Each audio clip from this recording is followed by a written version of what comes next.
আমি বলি মা জননীরাও, এ আমার মা খালারা শুনে নিন না, রাতের বেলা মা এই মোবাইলের মাধ্যমে কেউ নিজের সংসার বরবাদ করিয়েন না মা। আজকে ছোট ছোট সন্তানেরা ফ্যামিলিতে রয়েছে, আজকে ছোট ছোট বাচ্চারা আমাদের মধ্যে রয়েছে। আজকে মোবাইলে সময় না দিয়ে যদি ওই সময়টিতে কোরআন পড়েন মা, আপনি ওই সময়টিতে যদি নামাজ পড়েন, আপনি যদি ওই সময় নামাজ পড়া শেখেন, এ আমার মা জননী, সন্তানও আপনার দেখে নামাজ পড়া শিখবে কি শিখবে না? বলুন, শিখবে কি শিখবে না? শিখবে। মাকে যদি সন্তান সন্ততি কন্যারা দেখে যে আমার মা নামাজ পড়ছে, সন্তান নামাজ পড়বে। যদি আমার মা জননীদেরকে দেখে মা আমার কোরআন পড়তে, সন্তান সন্ততি কন্যা কোরআন পড়তে চাইবে কি চাইবে না? চাইবে। আস্তে আস্তে 20 জন মহিলা মিলে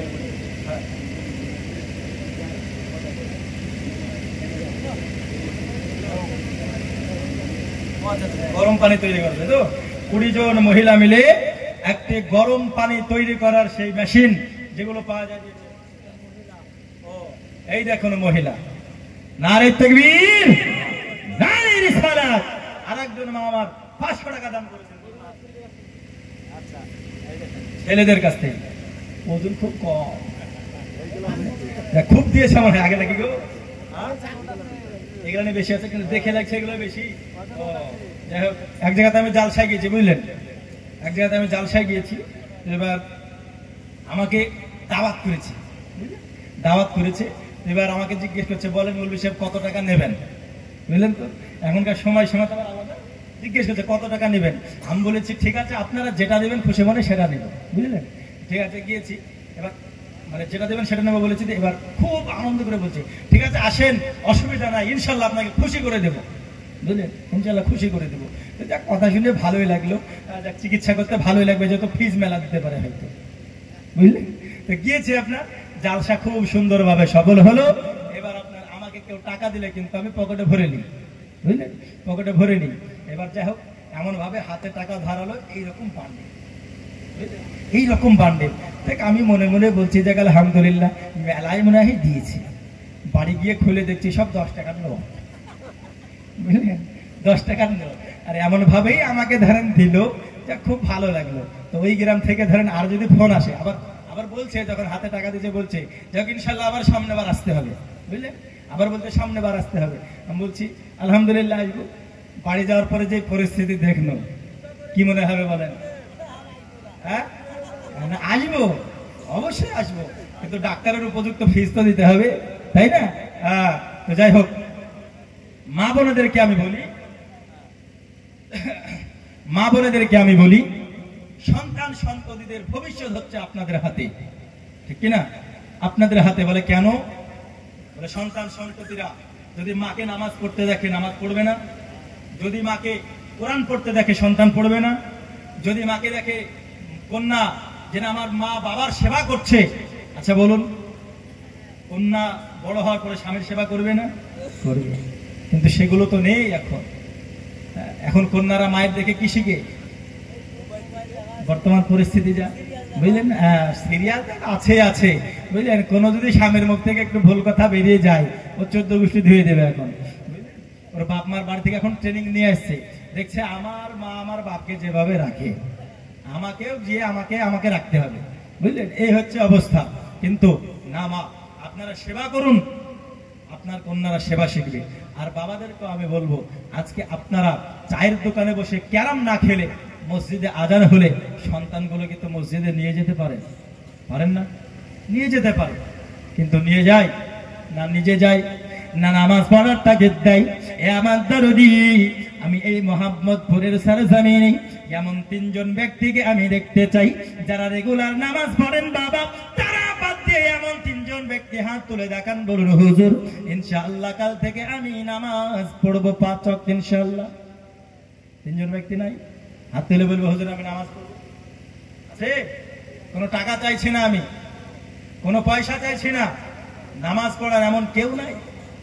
মানে সবাই তাহলে রেগুলার নামাজ পড়ে মনে হয়, বুঝলেন, সবাই মনে হয় রেগুলার নামাজ পড়ে। হ্যাঁ, যাই হোক, যারা রেগুলার নামাজ পড়েন না, আমি তাদেরকে বলছি নিয়াত করে নিন অন্তত পক্ষে একজন করে এক অক্ষরে আমরা কাল থেকে শুরু করবো ইনশাআল্লাহ। জোরে বলুন ইনশাআল্লাহ। ইনশাআল্লাহর পাওয়ার নাই গো, জোরে বলুন ইনশাআল্লাহ। ইনশাআল্লাহ মুখ দিয়ে বেড়াচ্ছে না আপনাদের, কি আর আপনাদেরকে বলবো সুবহানাল্লাহ। যাই হোক, এক অক্ষরে আপনারা শুরু করুন। কেন? কারণ প্রত্যেকটা জিনিসের নেশা অল্প থেকে শুরু করতে হয়। বলে কেমন করি?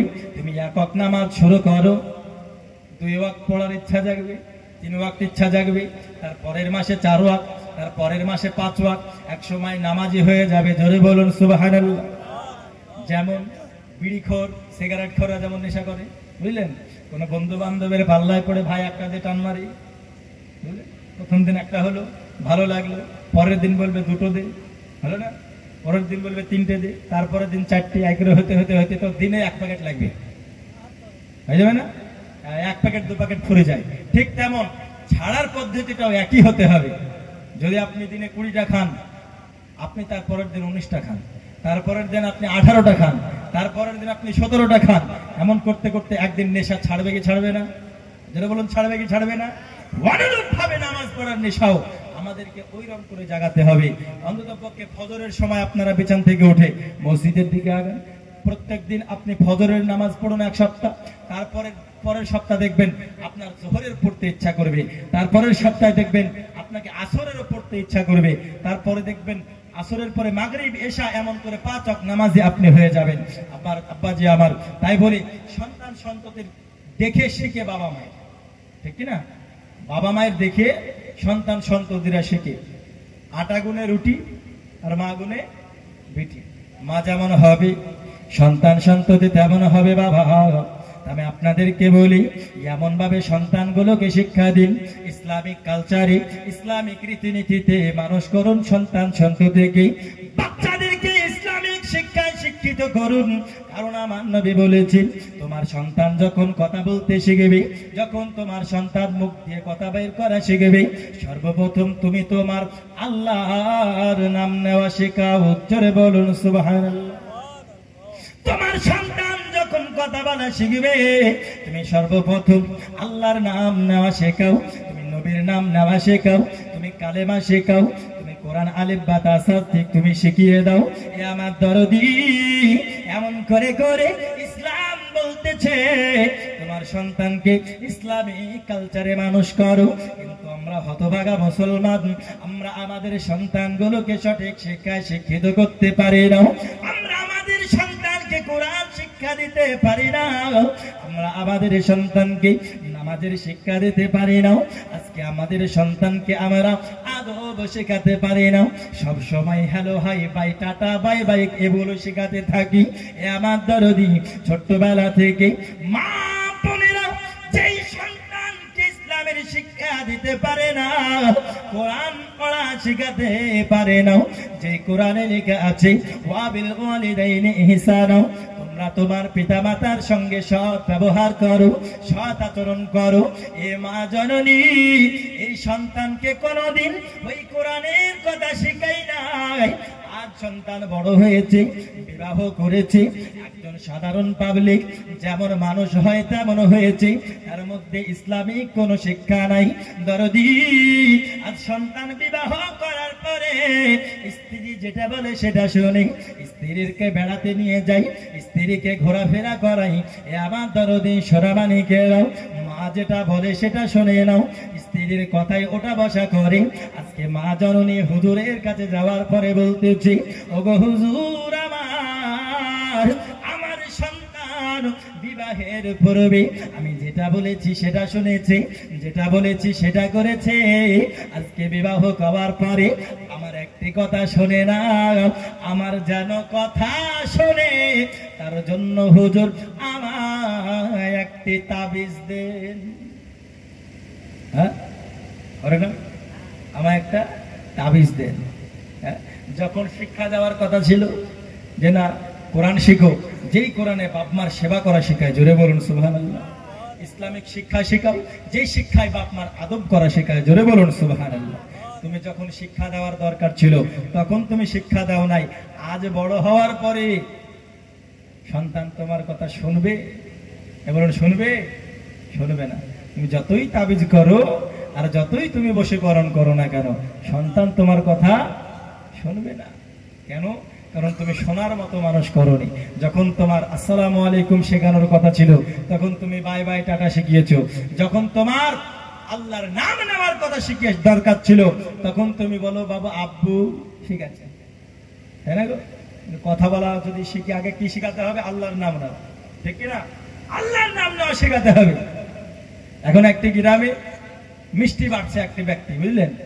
একজন বাবা মিষ্টি বেটে বেড়াচ্ছে বিরাট আনন্দে, এত খুশি কি বলবো, সুবহানাল্লাহ, মিষ্টি বেটে বেড়াচ্ছে। তো একজন ব্যক্তি জিজ্ঞেস করছে, হ্যাঁ গো এ ভাই তুমি এত খুশি কেন, কিসের জন্য মিষ্টি বাড়ছো বলো? গ্রামে যদি এখন তুমি মিষ্টি বেটে বেড়া, জিজ্ঞেস করবে না যে কেন মিষ্টি দিচ্ছ? জিজ্ঞেস করবে না? একজন জিজ্ঞেস করছে মিষ্টি কেন বাড়ছো, মিষ্টি কেন দিচ্ছ? তো বলছে আর বলো না, আজকে আমার ছেলে আমাকে আব্বা বলে ডেকেছে, বুঝলেন? আব্বা বলে ডেকেছে, তার জন্য আমি খুব খুশি, মিষ্টি বাড়ছি। তো তাই নাকি? চলো দেখি দেখি তোমার সন্তান তোমাকে কিভাবে আব্বা বলে ডাকে, বয়স তো অল্প। তো এবার গিয়েছে, বুঝলেন, ওই ব্যক্তিকে সঙ্গে করে নিয়ে গিয়েছে। এবার ওই ব্যক্তি বলছে, তো বলো তোমার ছেলেকে তোমাকে আব্বু বলে ডাকুক, আমি শুনি। এবার বাপে ছেলেকে বলছে, বলো তো বাবু আব্বু। তো ছেলেতে বলছে থালা বেটা থালা, বুঝলেন? এই হচ্ছে অবস্থা বর্তমান সময়। তো যখন আল্লাহর নাম নেওয়ার দরকার, তখন আল্লাহর নাম নেওয়া শেখায়নি, ইহনো ইয়াওয়া হ্যান ত্যান শেখাচ্ছে। তো শালাই তো বলবে, হ্যাঁ, ছোট থেকে শুরু করে এখনকার ছেলে পেলে তো বড় হওয়ার পরেও, বুদ্ধি হওয়ার পরেও, বিবাহ হওয়ার পরেও বাপকে শালা বলছে, বলছে না গো, শালা বলছে। কোনো আদব নাই। আজ ইসলামটা ধ্বংস হচ্ছে কেন? না আছে নবীর প্রতি কারো শ্রদ্ধা, না আছে আল্লাহর প্রতি কোনো ভক্তি, না আছে ধর্মের প্রতি কোনো ভক্তি, না আছে বাপমার প্রতি কোনো শ্রদ্ধা, ভালোবাসা, আদব, না আছে কোনো শিক্ষা। ঠিক বলছি না ভুল বলছি বাবা? কোনো শিক্ষা আদর্শ নাই। কিন্তু আমি আপনাদেরকে বলবো, ছোট্ট বাচ্চাদেরকে, এই যে আপনাদের এই গ্রামের এই যে মাদ্রাসা, যেই মাদ্রাসাতে আপনার যেই পড়াশোনা হচ্ছে, যেই মাদ্রাসা আহলে সুন্নাত ওয়াল জামাআতের মাদ্রাসা, সব সময় নবীর ভালোবাসা, পিতামাতার সেবা এবং ইসলামের শিক্ষা শেখায়। জোরে বলুন সুবহানাল্লাহ। আপনাদের গর্ব যে আপনাদের এই গ্রামে একটি মাদ্রাসা আছে, যেই মাদ্রাসা সুন্নি মাদ্রাসা, যেই মাদ্রাসা আহলে সুন্নাত ওয়াল জামাতের মতো পথ অনুসারী মাদ্রাসা, ইসলামিক শিক্ষা দেওয়ার যেই মাদ্রাসা আপনাদের গ্রামে আছে, আপনাদের গর্ব। আপনারা আপনাদের সন্তানকে মাদ্রাসায় দিন, পড়ান, তবে দেখবেন আপনার সন্তান আপনার কেমনটা শ্রদ্ধা করে। যে সন্তান কোরআন পড়ে শিখবে, পিতামাতার সেবা করা, পিতামাতার হুকুম মানা, পিতামাতার আদব করা, ওই সন্তান বড় হওয়ার পরে পিতামাতাকে লাথি মারবে? বলুন, মারবে না। তাই আব্বাজি আমার, লাখ লাখ স্যালারি ভিত্তিক মাস্টার ডাক্তারদের পিতামাতাও দেখেন খেতে পাচ্ছে না, তাই না? খেতে পাচ্ছে না। কিন্তু আল্লাহর কি কুদরত দেখেন, আল্লাহর এমন একটি রহমত, ৫,০০০ টাকা বেতনের মৌলবি কিন্তু বাপ মা পুষতে পারছে, ঠিক কিনা? লাখ লাখ টাকা বেতনের মাস্টারেরা বাপ মা পুষতে পারে না, কিন্তু ৫,০০০ ৭,০০০ টাকা দামের বেতনের আলেম ওলামারা দেখুন, সবার আপন আপন কাছে মা আছে, আছে না নাই? মা আছে। কেন? এটা কোনো পৃথিবীর মোল্লার শিক্ষা নয়, এটা আমার স্বয়ং রাসূলুল্লাহর শিক্ষা। জোরে বলুন সুবহানাল্লাহ। আমার রাসূলের শিক্ষা, আর সেই শিক্ষা হচ্ছে মাদ্রাসায়। আব্বাজি আমার, এই মাদ্রাসার জন্য আপনাদের কাছ থেকে 10 টাকা 20 টাকা 5 টাকা চাইছি, কারণ এই মাদ্রাসা দানেই চলে, তাই না গো? এই মাদ্রাসা কিসে চলে? দানেই চলে। তা আপনারা অনেক দিয়েছেন, আলহামদুলিল্লাহ, যথেষ্ট আপনারা দিচ্ছেন। মা বোনেরা তো এখনো দিয়ে যাচ্ছে, তাই না? মা বোনেরা এখনো দিয়ে যাচ্ছে। আমি মা বোনেদেরকে বলি, মা আপনারা সব সময় সন্তানদেরকে সঠিক মানুষ করুন, তবেই ওই সন্তান বড় হয়ে আপনার সেবা করবে। কেন? কারণ আল্লাহর কোরআন বলেছেন, ওয়াবিল ওয়ালিদাইনি ইহসানা, পিতামাতার সঙ্গে সৎ ব্যবহার করো, সৎ আচরণ করো। একবার জোরে বলুন সুবহানাল্লাহ। বলে কেন? কারণ এ আমার বাবাজি সরামানে কেরাও, পৃথিবীর জমিনে বাবা মার সঙ্গে সৎ আচরণ করতে হবে, বাবা মাকে ভালোবাসতে হবে, বাবা মাকে মোহাব্বত করতে হবে। বলে কেন কেন কেন? কারণ মায়ের পায়ের তলায় আল্লাহ জান্নাত রেখেছেন। জোরে বলুন সুবহানাল্লাহ। মায়ের পায়ের তলে সন্তান সন্ততির জান্নাত, আর বাবাকে জান্নাতের দরজা বানিয়েছেন আল্লাহ। আমার দানদি, আমি আপনাদেরকে বলি বাবা, এই মায়ের মনে কোনোদিনও কষ্ট দিও না, এই বাবাকে কোনোদিনও কষ্ট দিও না। যেই মা আজকে তোমায় কত কষ্ট করে লালন পালন করেছে, যেই মা তোমায় কত কষ্ট করে দুনিয়ার আলো দেখিয়েছে, যেই মা জননী তুমি যখন কথা বলা শেখো না, মা তোমার কথা বোঝে, তোমার কথা বুঝে তোমাকে খাওয়িয়েছে। তোমার যখন ক্ষুধা পেয়েছে, আজকে তোমার মা কথা বুঝতে পেরে তোমার কথা শুনেছে। দরদি ওই মা জননীকে তোমরা কষ্ট দিও না, যেই মা জননী তোমাদের হাতে পায়ে তেল মাখায়া মানুষ করেছে। সমীরউদ্দিন মালিথা ভাই আমার 100 টাকা দান করো। আমতলা বাড়ি, দেখুন কত দূর দারন্ত থেকে মাদ্রাসা প্রেমিক আমার নবী প্রেমিক একজন ভাই 100 টাকা দান করেছেন।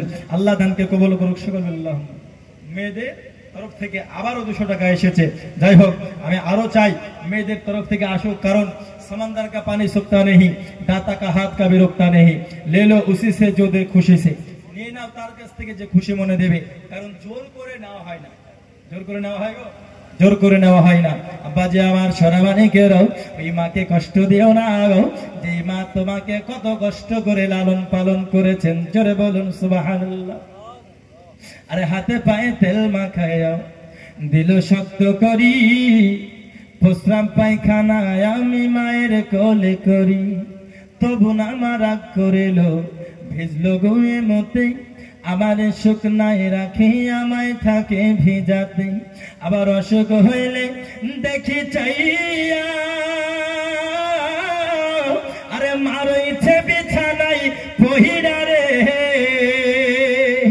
বলে আমায় আল্লাহ লইয়া নাও গো, সন্তানের নিও না। দুঃখের দরদি মা, জনম দুঃখিনী মা, গর্বে দারণী আমার জনম দুঃখী মা। আরে ল্যাংনা আর কানা খোড়া যদি বা হয় ছেলে, ধোলা বালে ঝাইড়া মায়ের টান দিয়া লয় কোলে। জোরে বলুন সুবহানাল্লাহ। আরে পুত্র যদি কুপুত্র হয় তবু নাহি ফেলে, হাজার দোষ রাখিয়া গোপন তবু মায়ে পালে। আরে মুজাক্কির হোসেন ভেবে বলে, আরে জান্নাত মায়ের কদম তহলে রে, তোরা দেখ বুখারী হাদিস খুলে করছে নবী ঘোষণা। দুঃখের দরদি মা, জনম দুঃখিনী মা, গর্বে দারণী আমার জনম দুঃখী মা। আল্লাহুম্মা সাল্লি আলা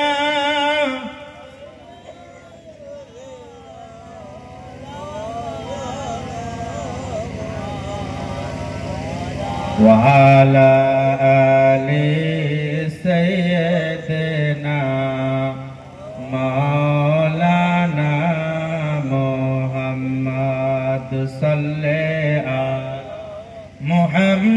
মুহাম্মাদিন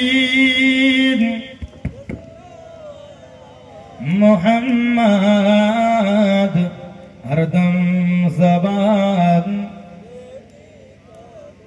পাক নবী মুহাম্মদ হরদম।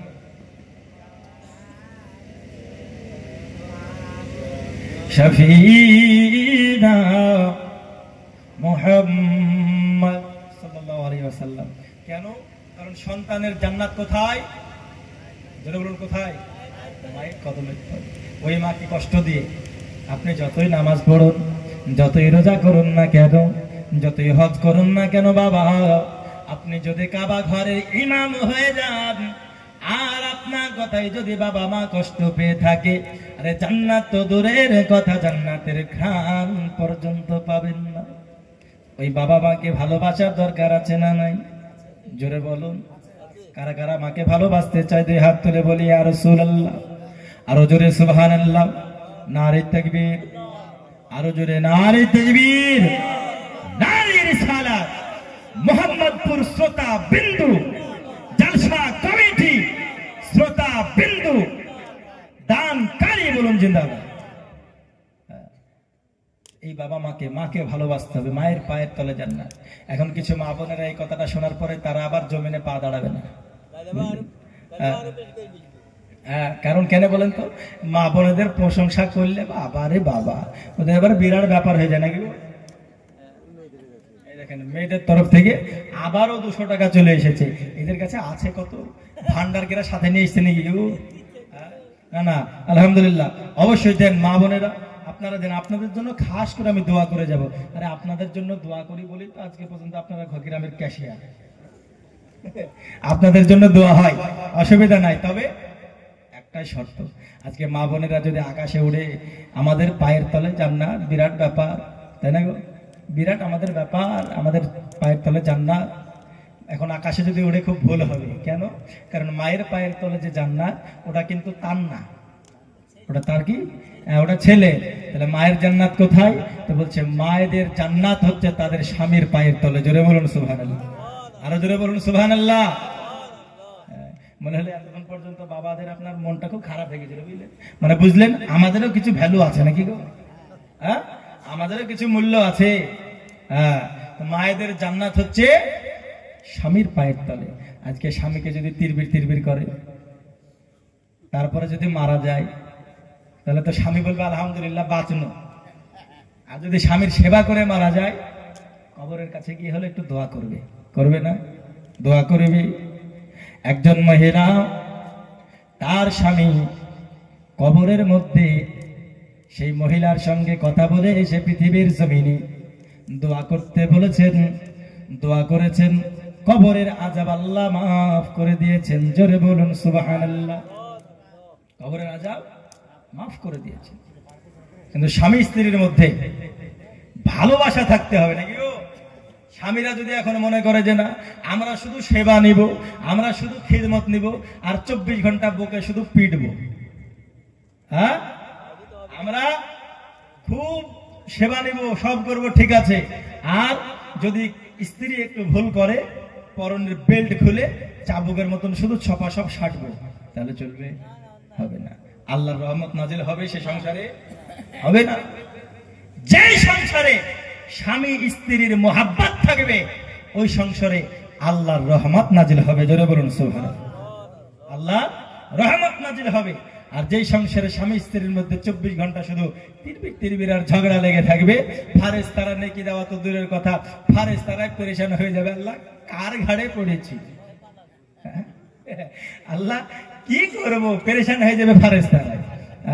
এমন অবস্থা বর্তমান সময়। কিন্তু আমি বলি মা জননীরা, স্বামী স্ত্রীর মধ্যে ঝামেলা হতেই পারে না গো, স্বামী স্ত্রীর মধ্যে ঝামেলা হতেই পারে, কিন্তু স্যাক্রিফাইস করতে হবে, যে কোনো একজনকে মেনে নিতে হবে।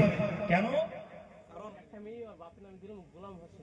একজন মেয়ে, তিনার বাবা গোলাম হোসেন, তিনার নামে 210 টাকা আল্লাহ দান করে, তিনি দান করেছেন।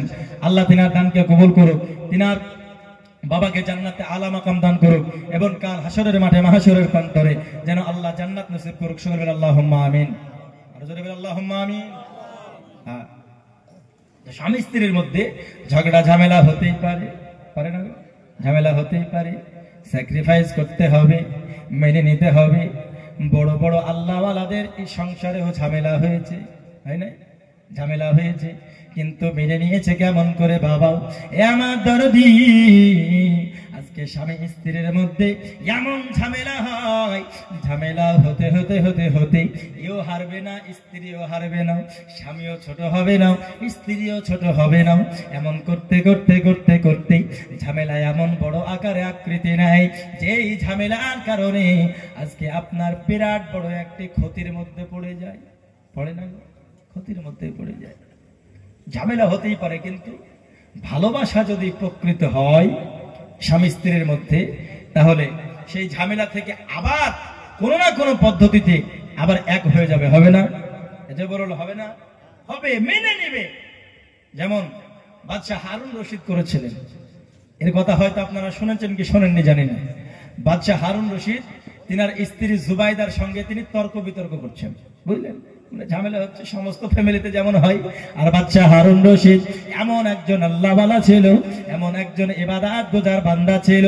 বাদশাহ হারুন রশিদের পাওয়ার অনেক ছিল বাবা।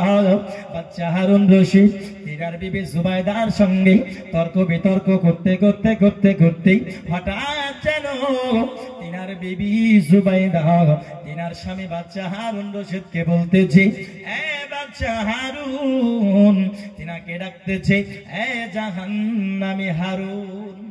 কি বলছে? এই জাহান্নামী হারুন। এটা বলে যখন ডেকেছে, হারুন রশিদের জালালি মেজাজ চলে এসেছে। তিনি বলতেছেন, বিবি জুবাইদা, আমি যদি বাচ্চা হারুন জাহান্নামী হই, তবে তুমি বিবি জুবাইদা হবে তালাক। কি বলছে? তালাক। বুঝলেন কি বলছে? আমি যদি জাহান্নামী হই, তুমি তালাক। আচ্ছা বলেন, তালাক হওয়ার পরে কি আর এক থাকতে পারে? থাকবে? আলাদা হয়ে যাবে, হবে না? আলাদা হয়ে যাবে।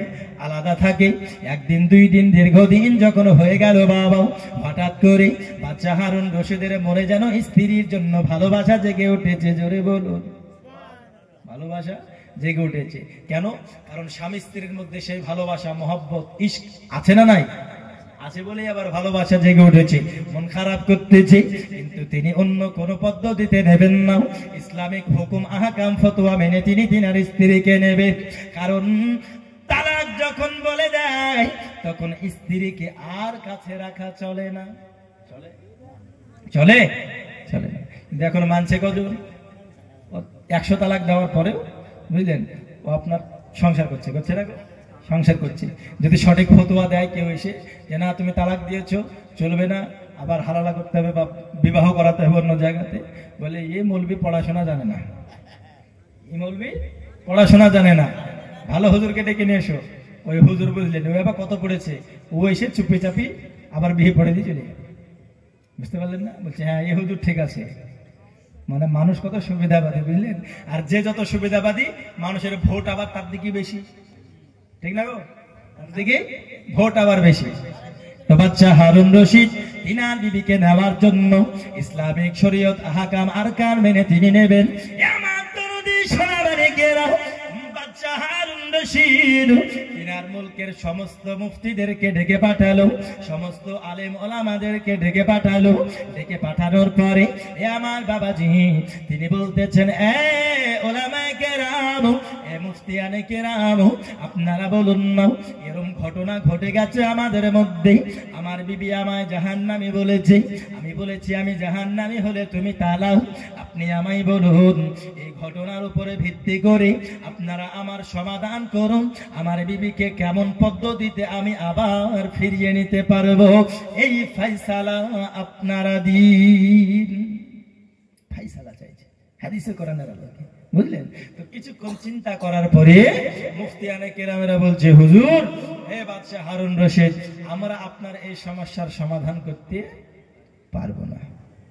তো চিন্তিত হয়ে গেল বাদশা হারুন রশিদ, যে এত পড়াশোনা করার পরে যদি সমস্যার সমাধান না হয় তাহলে কি করে হবে? বলছে কেন পাচ্ছেন না? তো বলছে, বাদশা হারুন, আপনার বিবি আপনাকে জাহান্নামী বলেছে, তাই না?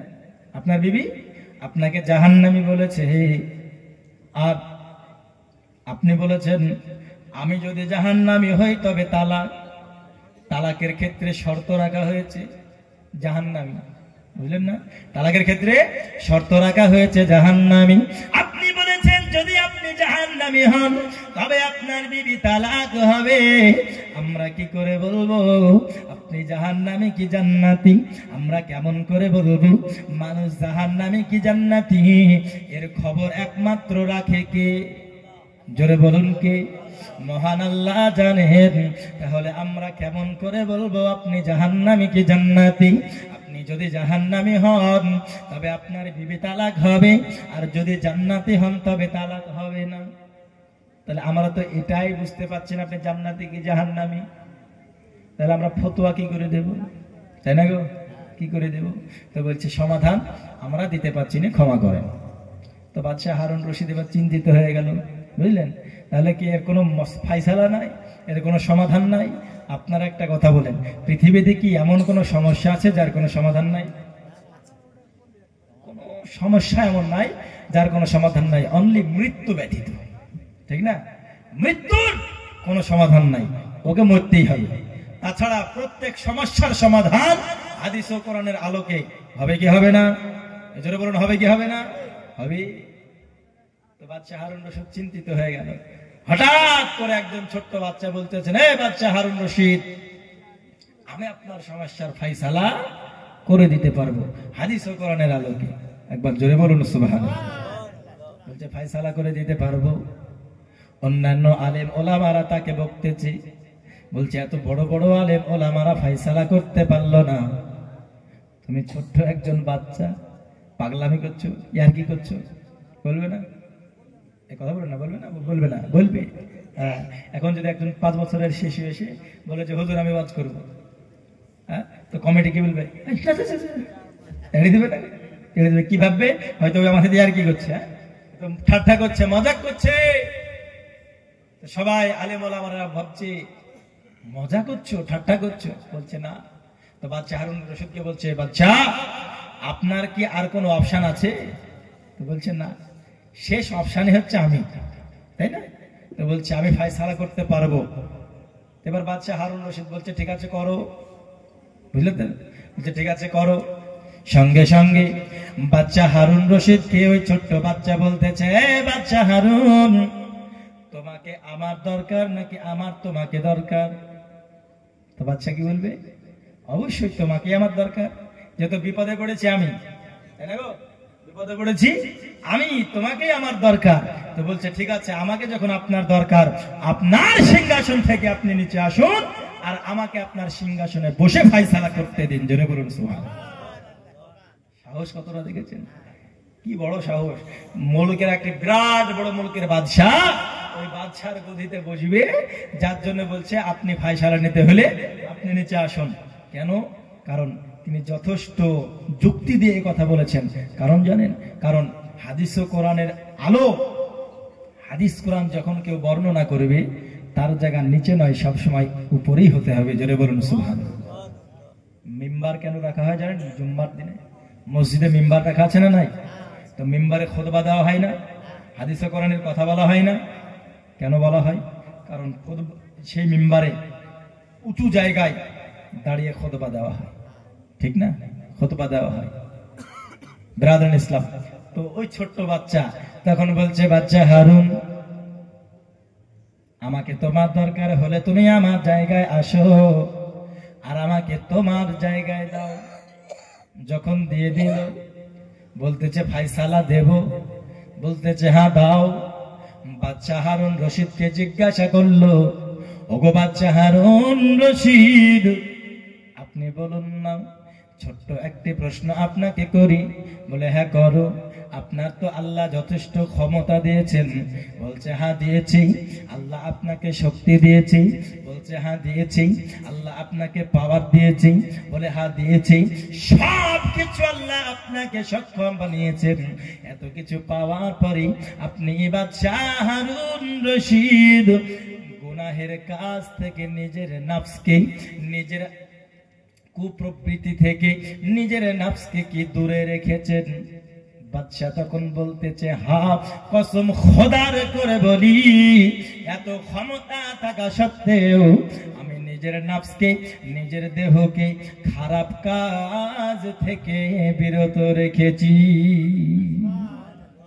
কি বলছে?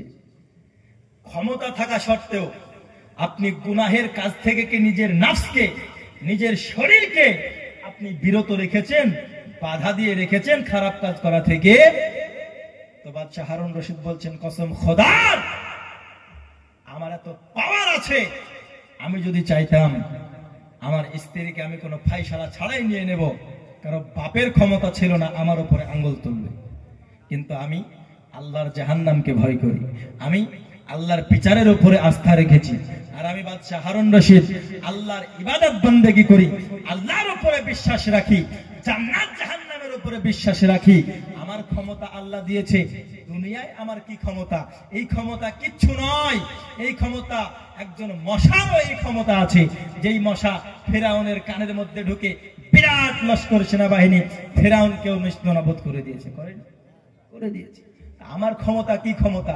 এই ক্ষমতাকে আমি ক্ষমতা মনে করি না। পৃথিবীর ক্ষমতা সামান্য, এই ক্ষমতা থাকার পরেও আমি আল্লাহর আযাবকে ভয় করে নিজের নফসকে আমি খারাপ থেকে বিরত রেখেছি। আমি নেশা করিনি, আমি কোনো গুনাহের কাজ করিনি, আমি জানি যে আমি এই কাজটা যদি করি আমার গুনাহ হবে, এই কাজটা যদি করি আমার পাপ হবে, এই কাজটা যদি করি আমার খুব অন্যায় হবে, আল্লাহর দ্বীনের খুব ক্ষতি হবে, যার জন্য আমি খারাপ কাজ থেকে বিরত থেকেছি। সঙ্গে সঙ্গে ওই ছোট্ট বাচ্চা বলতে চায়, বাচ্চা হারুন, আমি এই স্টেজ থেকে, আমি এই চেয়ার থেকে আজকে ফতোয়া দিয়ে দিলাম, যাও, তোমার স্ত্রী তালাক হয় নাই, তুমি তোমার স্ত্রীকে নিয়ে সংসার করতে পারবে। জোরে বলুন সুবহানাল্লাহ। এইবার যেই মুফতিরা ছিল বসে, তারা বলতেছে এমন তো হবে না, মানবো না, দলিল দাও। চাইবে না দলিল? চাইবে কি যাবে না? দলিল চাই। বলে দলিল দাও, নইলে মানবো না। আমি যদি বলি যে এই জমিটা আমার, আমার পেটের চামড়া থাকবে? থাকবে গো? থাকবে না। যদি আমি জমিটা আমার বলি তাহলে উপযুক্ত দলিল লাগবে, লাগবে না? দলিল দিতে হবে। ওই বাচ্চা হারুন রশিদকে যখন বলেছিল, ও বাচ্চা হারুন রশিদ, তোমার বিবি তালাক হয় নাই, সবাই বলেছিল এই ছোট্ট বাচ্চা তুমি কেমন করে বলতেছো, তুমি কোন দলিলের ভিত্তিতে বলতেছো তালাক হয় নাই? তুমি আমায় বলো, কারণ তালাকের শর্ত তো হচ্ছে জান্নাতি আর জাহান্নামী হওয়ার মধ্যে রয়েছে। তুমি আমায় বলো না কোন দলিলের ভিত্তিতে তুমি বাচ্চা হারুন রশিদের বিবিকে ফিরিয়ে দাও, দলিলটা দাও। তো দলিল দেব, দলিলটা দেব আপনাদের? কথা বলে না? বাড়িতে গিয়ে আবার তালাক দেবেন না তো? হ্যাঁ, যাক, হুজুর তো দলিল দিয়ে দিয়েছে, এখন ঠাট্টা করে শুধু আওয়া বলে দিই, তাহলে হবে নাকি? হ্যাঁ, বলার আগে আগে ভালো করে দলিলটা শোনো। একবার দরুদ শরীফ, আল্লাহুম্মা সাল্লি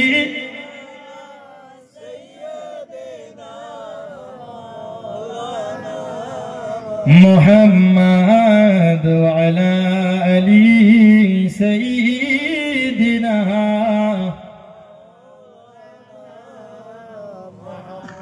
সাল্লি আলা মুহাম্মাদিন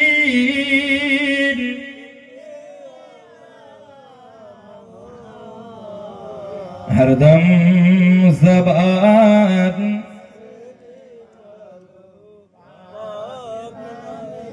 रहमत आलम नबी नूरे मुजस्सम साहाबीरा তোর বানাই ওই নবীজির ঘাম। জোরে বলুন সুবহানাল্লাহ। দলিলটা দেব, তার পূর্বে বক্তা আসছে, বুঝলেন তো? এই গজলটা বলে একটু চার্জ হওয়ার দরকার আছে না? নাই, গজল না হলে ভালো লাগে না। গজল আপনারা কার সুন্নাত পালন করছে জানেন? গজল বলা হচ্ছে সাহাবাদের সুন্নাত, আর গজল শোনা হচ্ছে স্বয়ং নবীর সুন্নাত। জোরে বলুন সুবহানাল্লাহ। আপনারা কার সুন্নাত পালন করছেন? নবীর সুন্নাত পালন করছেন। তো নবীর সুন্নাত পালন করে আমরা খুশি না বেজার? খুশি যদি হন, আমার সঙ্গে আপনারা সকলেও ঠোঁটে ঠোঁট নাড়িয়ে একই ভাবে সুরে সুর মিলিয়ে বলুন, রহমতে আলম নবী নূরে মুজাসসাম সাহাবীরা আতর বানাই ওই নবীজির ঘাম। বলো না, সাহাবীরা আতর বানাই। আরো জোরে, রহমতে আলম নবী নূরে মুজাসসাম সাহাবীরা আতর বানাই ওই নবীজির ঘাম। বলো না, সাহাবীরা আতর বানাই। হাই হাই চিনো মানো জানো কেমন আমার নবীজি, জাগার পাগল চন্দ্র সূর্য তারকারাজি। হাই হাই চিনো মানো জানো কেমন আমার নবীজি, জাগার পাগল চন্দ্র সূর্য তারকারাজি। বাবা আরো শুনবানি সুন্দর কাহিনী, আরো শুনবানি সুন্দর কাহিনী। জান্নাতের রুমে রুমে লিখা নবীর নাম। বলো না, জান্নাতের রুমে রুমে লিখা নবীর নাম। রহমতে আলম নবী নূরে মুজাসসাম সাহাবীরা তোর বানাই ওই নবীজির ঘাম। বলো না, সাহাবীরা তোর বানাই।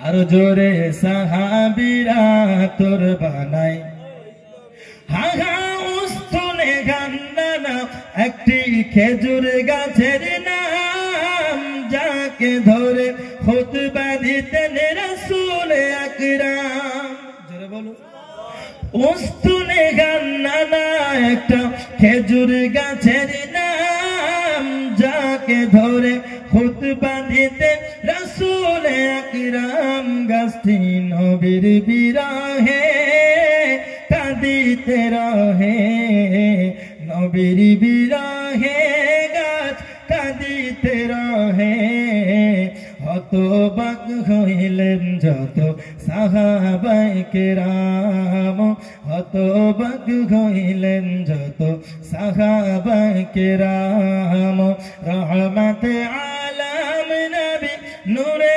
মুজাসসাম রহমতে আলাম নবী নূরে মুজাসসাম সাহাবীরা তোর বানাই ওই নবীজির ঘম্বলনা সাহাবীরা তোর বানাই ওই নবীজির ঘাম জোরে হবে না সুবহানাল্লাহ আরো জোরে বলুন ইয়া রাসূলুল্লাহ নারে তাকবীর নারে রিসালাত মাসলাকে আলা হযরত উলামায়ে আহলে সুন্নাত যাই হোক সময় অনেক হয়ে এসেছে যাক দলিলটা শুনবেন নাকি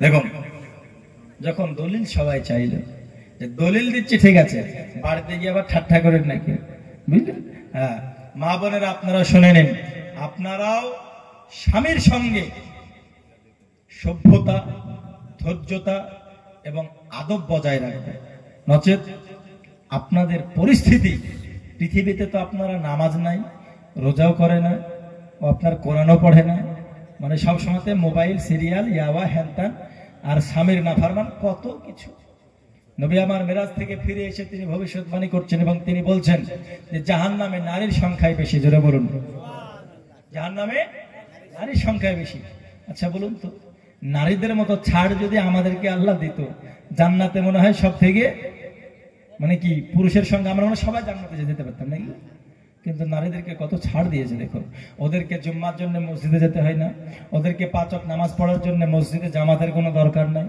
আছে দরকার নাই ওদের ঈদের নামাজ মাপ ওদের জুম্মার নামাজ মাপ ওদের জানাজা মাপ কথা বুঝলেন জানাজা মাপ যে মাসে যেই কদিন ওদের পিরিয়ড চলবে পুরো নামাজি মাপ পরে যাবার পড়তে হবে এমনটাও নয় নামাজি মাপ রোজা যেগুলো করতে হবে যেগুলো বাদ যাবে পরে কোনে সেগুলো আদা করে নিতে হবে এত ফ্যাসিলিটি এত ছাড় তাদেরকে দেওয়ার পরেও এত ছাড়পত্র দেওয়ার পরেও জাহান্নামের সংখ্যায় যদি তারা বেশি থাকে তাহলে কি করে চলবে বলেন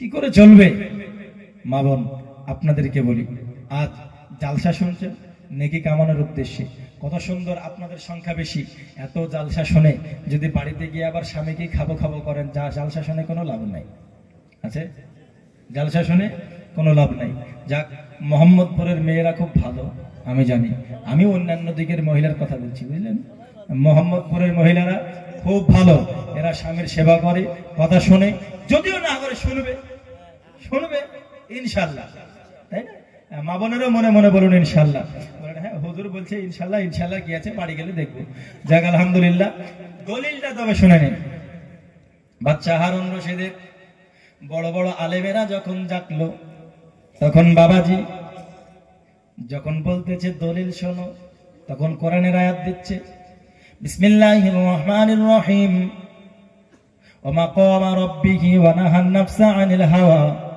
ফাইন্নাল জান্নাতা হিয়াল মাওয়া কোরআন বলেছেন যে নিজের ক্ষমতা থাকা সত্ত্বেও নিজের নফসকে নিজের দেহকে নিজের খারাপ চাহিদাকে খারাপ চাহিদা অর্থাৎ কুপ্রবৃত্তি থেকে দূরে রাখলো সুতরাং তার জন্যই হচ্ছে জান্নাতের সুসংবাদ জোরে বলুন সুবহানাল্লাহ যার ক্ষমতা থাকবে ক্ষমতা থাকা সত্ত্বেও যে নিজের নফসকে খারাপ কাজ থেকে বিরত রাখবে সুতরাং তার জন্যই হলো জান্নাতের সুসংবাদ আজকে আজকে আমাদের ক্ষমতা আছে জেনা করার, আজকে আমাদের ক্ষমতা আছে মদ পান করার, আজকে আমাদের ক্ষমতা আছে গীবত করার, আজকে আমাদের ক্ষমতা আছে আপনার নেশা করাও, আজকে আমাদের ক্ষমতা আছে বিভিন্ন বড় বড় গুনাহের কাজ করাও। যদি আমরা ক্ষমতা থাকা সত্ত্বেও বাবা এহন কাজ থেকে বিরত থাকতে পারি, তবে আমাদের জন্য হবে জান্নাতের সুসংবাদ। কিন্তু যদি দেখা যায় আরে ভালো কাজ তো দূরের কথা, খারাপ কাজ থেকে মানুষ এখন বিরত নাই, আছে নাই, ওর ক্ষমতা আছে, বুঝলেন যে না আজকে আমি মদ খাচ্ছি, মদ খেয়ে চলে যাচ্ছে, ও জানছে যে মদ খাওয়া হারাম, জানছে না? মুসলমানের প্রত্যেকটা বাচ্চা জানে, ছোট থেকে শুরু করে মানে ছোট থেকে বড়, বুড়া থেকে বুড়ি, সবাই জানে না মদ খাওয়া হারাম, তবে মুসলমানদের মধ্যে খাচ্ছে কি খাচ্ছে না? খাচ্ছে। আজকে আপনার জেনা করা হারাম কি হারাম না? জঘন্য হারাম। জেনা করছে কি করছে না? করছে। আজকে তাস খেলা হারাম কি হারাম না? এই যে তাস খেলছে, জুয়া খেলছে, টাকা ধরছে, হারছে না? হারছে। আবার সেই জাহেলিয়াতের যুগ চলে আসলো, বুঝলেন? কিছুদিন আগে মোবাইলে দেখলাম ফ্রি ফায়ার খেলাতে বলে নাকি বউ হেরে গেছে, বুঝলেন? ফ্রি ফায়ার খেলাতে বউ মানে হেরে গেছে, বউকে ধরেছে, হেরে গেছে। আবার সেই জাহেলি যুগ। আমার নবী আসার পরে যেটাকে শুধরিয়েছিল, এই যুগটা ছিল আমার নবী দুনিয়ার বুকে আগমন করার আগে, বুঝলেন? এতই ব্যভিচার আর অত্যাচার অনাচার ছিল, এতই জুয়া খেলতো মানুষ, নিজের স্ত্রীদেরকে কন্যাদেরকে ধরতো, হেরে যেত। এই ভয়ে নিজের কন্যারা যদি মেয়ে ছেলে জন্মাতো জিন্দা দাফন করে দিত। এই ইতিহাস হয়তো আপনারা সকলেই জানেন, হয়তো শুনেছেন। আবার দেখুন কিয়ামত আর বেশি দেরি নয়, সেই যুগ আবার ফিরে আসছে, আসছে না গো? আর ফিরে আসছে। মানুষকে যত বলা যায় তত মানুষ আরো জোর দিচ্ছে না? জোর দিচ্ছে, নেশা করছে। মানুষ জানছে যে হারাম, মানুষ জানছে হারাম, তবুও মানুষ আরো বেশি বেশি করছে। তাহলে মানুষ নিজের নাফসকে, নিজের শরীরকে, নিজের চাহিদাকে খারাপ কাজ থেকে বিরত রাখতে পারলো? কি পারলো না। আর যে পারবে না তার জন্য জাহান্নাম, আর যে পারবে তার জন্য জান্নাত। কে বলছে? কোরআন বলছে। তাহলে তুমি হারাম কাজ করে জান্নাতে যাব কি করে আশা করো? পারবে? জান্নাতে যাওয়ার আশা নেই। আব্বাজি আমার তো বাচ্চা হারুনকে বলেছিলাম, আমি জিজ্ঞাসা করেছিলাম, এ বাচ্চা হারুন, তোমার কি ক্ষমতা থাকা সত্ত্বেও তুমি খারাপ কাজ থেকে বিরত আছো? বাচ্চা হারুন কসম কেটে বলেছিল আছি। আর কোরআন বলছে খারাপ কাজ থেকে ক্ষমতা থাকা সত্ত্বেও যে বিরত থাকবে তার জন্য জান্নাতের সুসংবাদ। আর বাচ্চা হারুন জাহান্নামী হলে তার বিবি তালাক হতো, সে জাহান্নামী নয়, জান্নাতি। আর তার বিবি তালাক হবে না, এই হচ্ছে তার দলিল, বিবিকে পুনরায় নিয়ে নেবে। তখন সবাই জিজ্ঞাসা করতেছে, হে বাবু তুমি কে? তুমি কে? তখন বলতেছে ওই ছোট্ট বাচ্চা, আর অন্য কেউ ছিল না। ওই ছোট্ট বাচ্চা ছিল 4 মাযহাবের একটি ইমাম। সেই ইমাম হলো ইমাম শাফিঈ রাহমাতুল্লাহ আলাইহি। জোরে বলুন সুবহানাল্লাহ, আরো জোরে বলুন সুবহানাল্লাহ।